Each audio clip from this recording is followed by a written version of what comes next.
This is the Westinghouse 6500W dual-fuel home backup portable generator. I picked it because I needed something that could start a well pump, keep the fridge and a window AC running, and still be manageable to move around. Dual fuel was non-negotiable for me. Gas is easy to refill during the day. Propane stores forever and doesn't gum up carbs. From my experience, this unit hits that middle ground. Not a tiny inverter, not a whole home standby, but strong enough to get me through real outages without being a permanent install. The frame is a tough, open steel cage in Westinghouse blue. It feels like job site gear. The weight is real, about 145 pounds, so the wheel kit matters. The wheels are never flat, which I appreciate, but they're solid polymer, so they transmit bumps. On gravel or grass, it rolls, just not gracefully. The folding handle with a foam grip helps with leverage, though the pivot has a little play after a few moves. The control panel is laid out cleanly with yellow touch points that make it obvious what to touch, even if you're stressed. All the outlets have tight rubber covers that keep out rain and dust. The fuel gauge on top is a simple float, not lab grade, but you can eyeball it at a glance. The pull cord has some heft to it. The 274cc engine has compression, but with the choke set right, it doesn't fight me. My first run was on gasoline.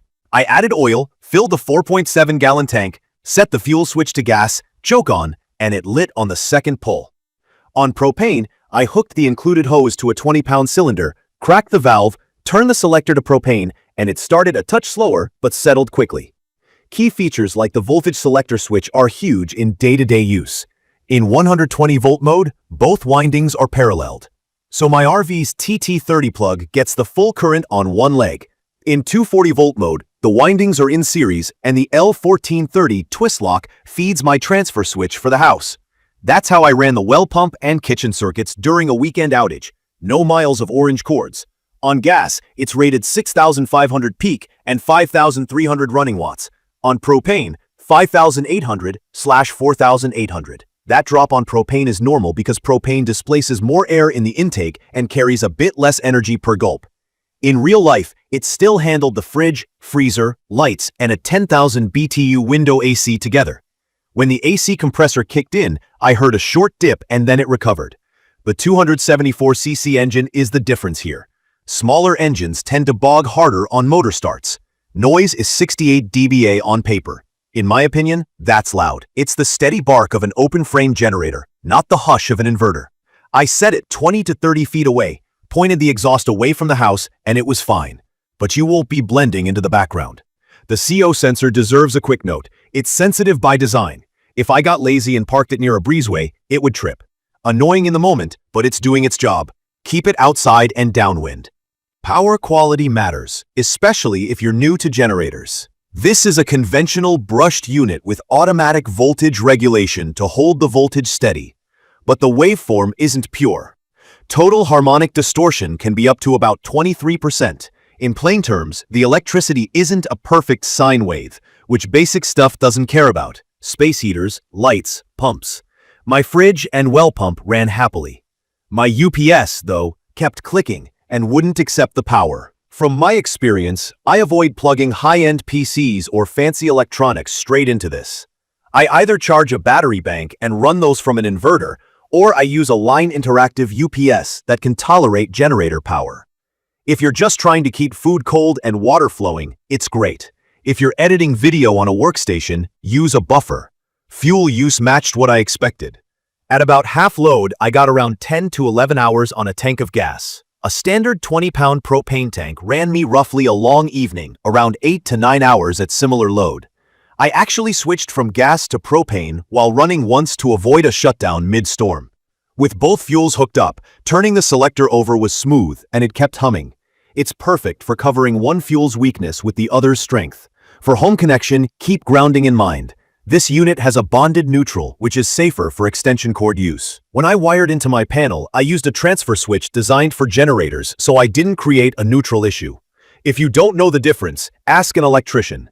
It's a 5-minute conversation that avoids nuisance trips. Key features that stand out for me include the 274cc 4-stroke OHV engine with a cast iron sleeve, which is built for long hours. Dual fuel capability is baked in, not an add-on.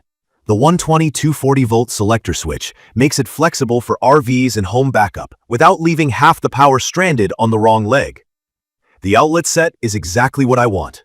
A household duplex, an RV-ready TT30, and a transfer switch-ready L1430, all with rubber covers.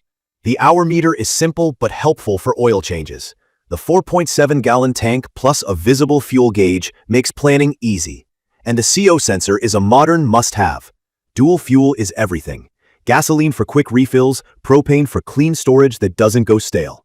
In my opinion, that flexibility alone earns its spot in a home backup plan. The voltage selector adds real-world usability.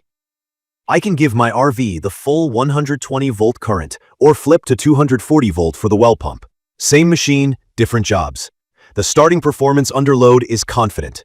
That extra displacement helps with the brief surge when motors kick on. Durability details matter to me.